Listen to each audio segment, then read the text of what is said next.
Assalamualaikum, selamat sejahtera, selamat datang ke channel Syed Judin Sembang. Terima kasih kepada anda yang menonton video saya, teruskan like, share dan subscribe.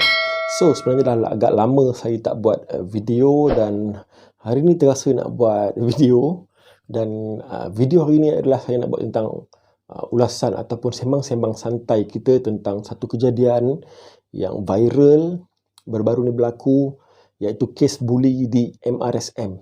So, apa yang saya akan sembang dengan anda adalah kenapa ruginya kita jadi pembuli dan macam mana kita nak elak daripada menjadi mangsa buli.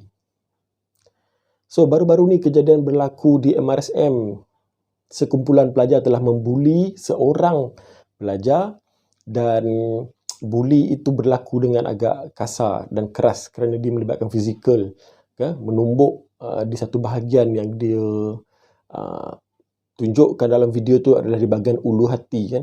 Sebenarnya kes buli ni sebenarnya lah kan bukannya kes baru berlaku masa MRSM tu pun, masa kes apa yang meninggal dunia kerana kena iron tu pun kes buli, dan sebenarnya buli ni dah lama berlaku, lama sangat berlaku.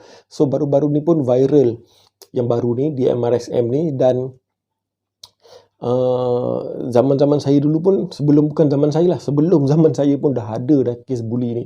So beberapa berita dan laporan yang dilaporkan, pelajar-pelajar yang membuli telah pun digantung dan terbaru telah pun ditamatkan pengajian. Kan rugi, satu kerugian besar.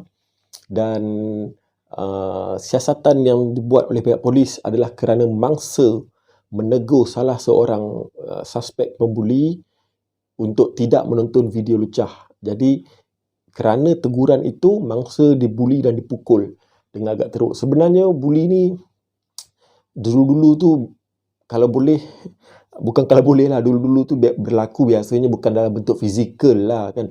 Duduk asrama, duduk macam tempat-tempat yang pengajian tinggi yang berkumpul ramai dekat dalam dom semua.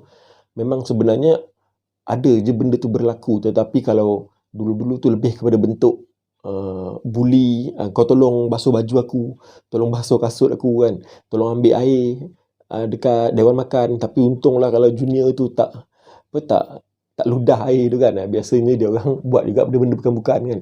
So benda buli berbentuk itu, tiup kipas sampai berpusing, jadi helikopter apa semua-semua tu lah kan.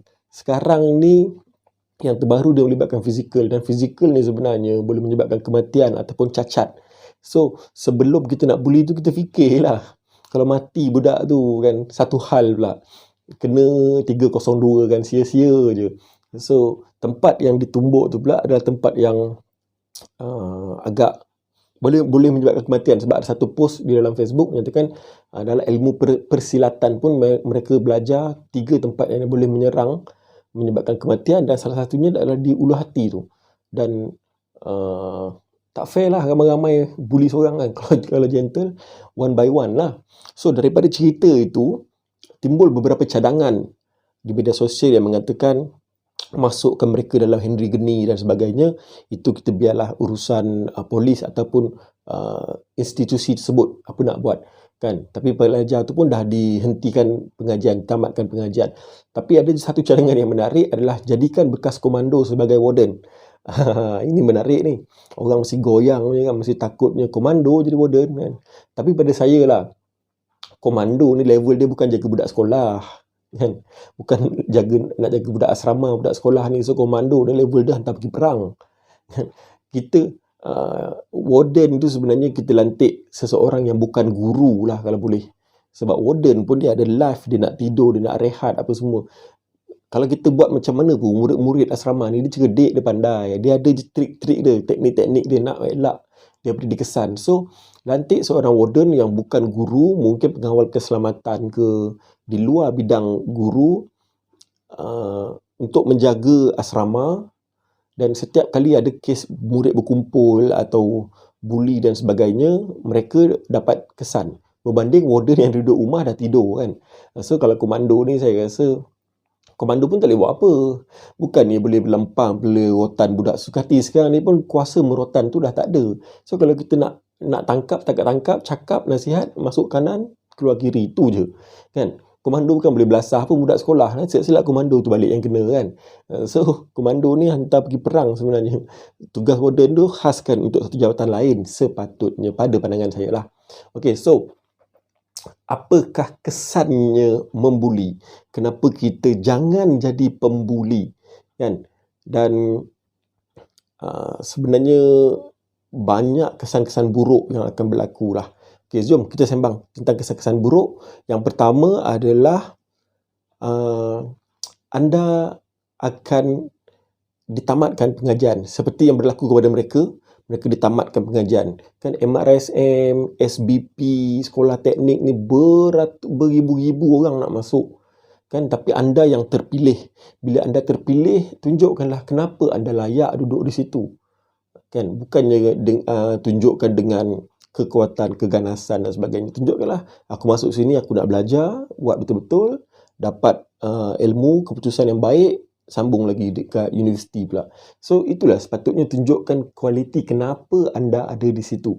Bukannya tunjukkan benda-benda yang tak bagus macam ni. So, bila anda ditamatkan pengajian, satu kerugian sebab bukan semua orang boleh masuk ke dalam MRSM ataupun SBP untuk belajar sebenarnya. Yang kedua, hancur harapan ibu bapa.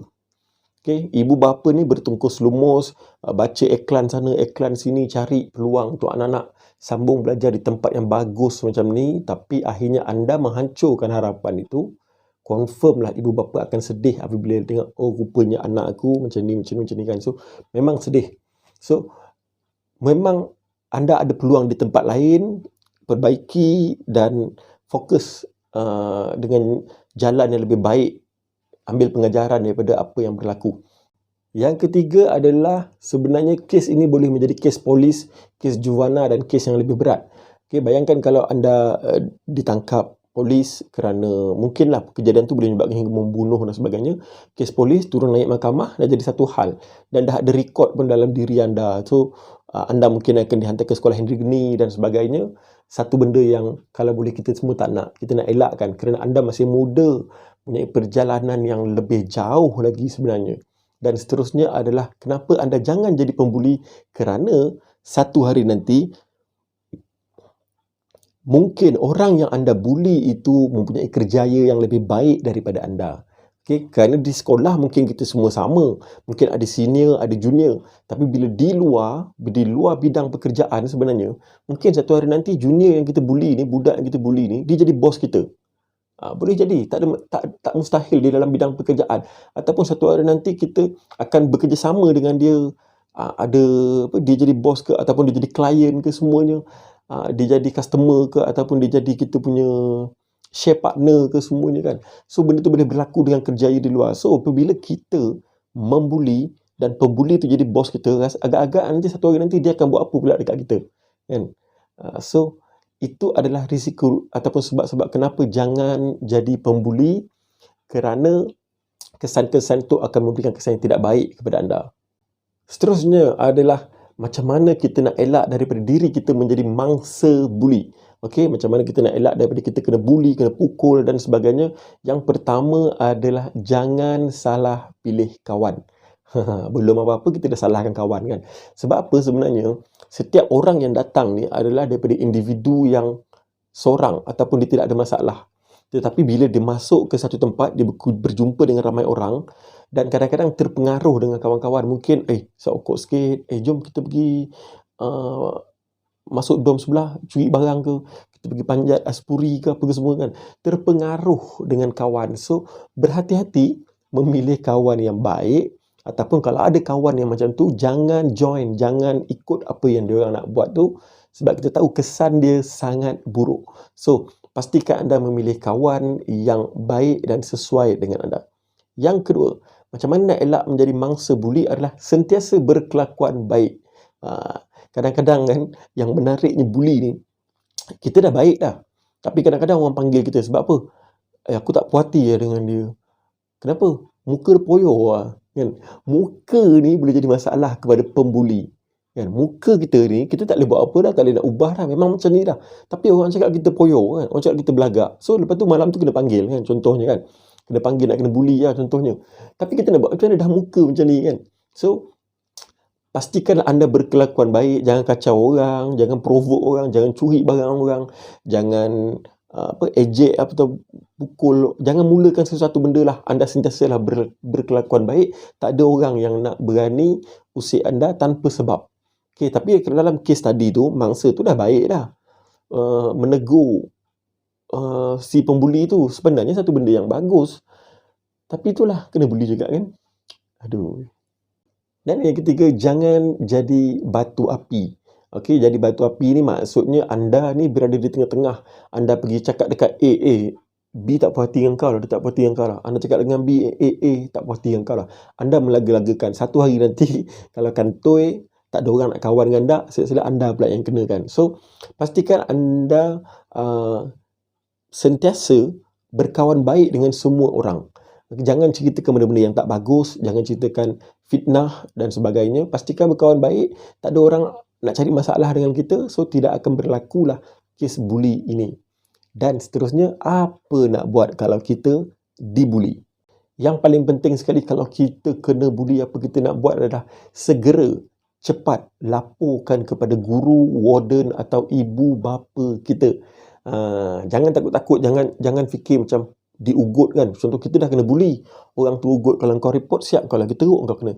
Sebenarnya dia orang yang takut dia orang kena teruk, dia orang yang takut kantoi, dia orang yang takut dia orang kena buang, dia orang takut dia orang kena hukum, dia orang yang takut mak bapak dia orang tahu. Itu sebenarnya, sebab tu dia suruh rahsia. So anda yang menjadi mangsa, jangan takut, laporkan terus kepada warden, guru, ibu bapa anda. Kalau ada bukti lagi cantik, ada saksi lagi cantik, bawa bukti video ke, gambar ke, lebam-lebam kat mana-mana ke, dan bawa saksi kawan yang nampak situasi atau kejadian tu, bawa pergi jumpa.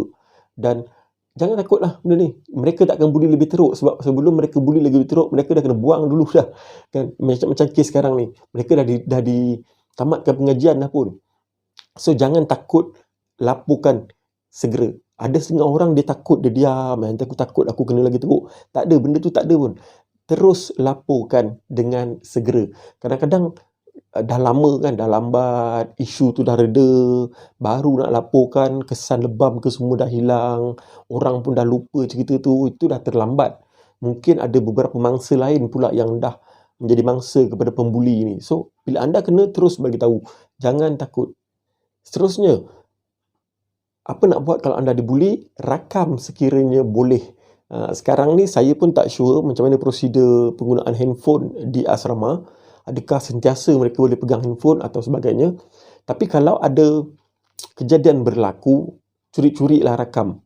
Kan? Sebab itu adalah bukti yang cukup kuat, nampak muka, nampak perbuatan dan sebagainya, serahkan kepada cikgu. Lagi kuat bukti-bukti macam tu. So jangan takut, jangan rasa macam aku takut lah nanti. Dan jangan rasa bersalah. Jangan rasa kalau aku report dia orang kena buang. Kalau awak tak report, kalau kita tak report, mereka akan buli orang lain. Awak akan terus dibuli. So berhentikan benda tu dengan cara report aja, jangan takut. Pandai-pandailah pihak atasan untuk membuat siasatan dan tindakan. Dan benda ni jangan ditutup.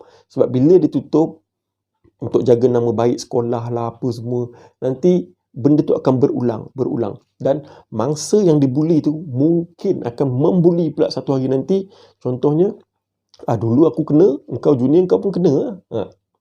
Benda tu akan berterusan kan. So, nak stopkan benda ni adalah report aja, supaya anda tidak ada lagi trauma, tidak ada lagi takut dan sebagainya. Lepas tu anda boleh belajar macam biasa. So, kesimpulannya dekat sini adalah jangan jadi pembuli dan jangan jadi mangsa buli. Okey? Kerana kedua-duanya ada kesan.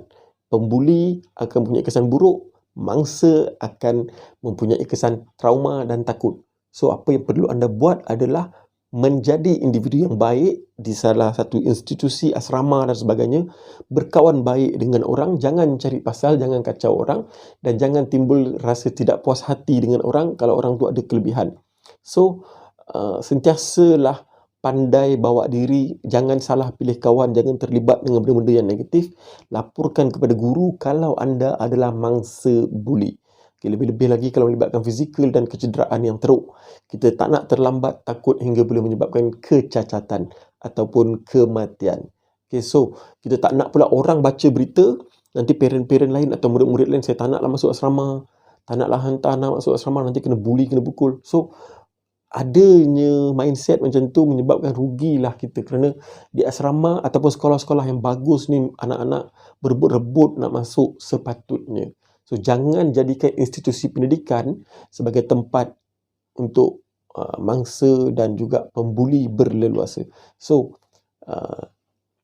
kepada anda, mungkin ada yang sedang tinggal di asrama, mungkin ada yang menonton ni adalah parent yang ada anak di asrama, mungkin juga anda adalah murid sekolah rendah yang bakal ke asrama. So, berfikiran positif, nak elak buli, ikutkan tips yang saya berikan tadi. Dan kepada ibu bapa, sentiasa bertanya dengan anak anda. Macam mana sekolah? Okey, ada orang kacau tak? Ada kena ni tak? Sekiranya ada, anda juga ibu bapa boleh melaporkan kepada guru sekiranya anak ni mengadu kepada anda. Okey, jangan berdiam diri, kerana berdiam diri akan menyebabkan anda lebih lama menjadi mangsa. Jadi satu kerugian besar sebenarnya, kerana kita belajar dalam keadaan yang tidak seronok dan takut. Okey, jadi itu sahaja untuk sembang santai saya pada hari ini, dan saya harap isu ini tidak berlaku, kerana sebenarnya susah untuk kita hentikan buli ini di mana-mana institusi, tetapi tidaklah menjadi satu isu yang berpanjangan ataupun besar. Kalau boleh, hentikan buli bermula dengan diri anda sendiri. So, itu saja untuk video pada kali ini. Teruskan like, share dan subscribe. Kita jumpa lagi. Assalamualaikum. Bye-bye.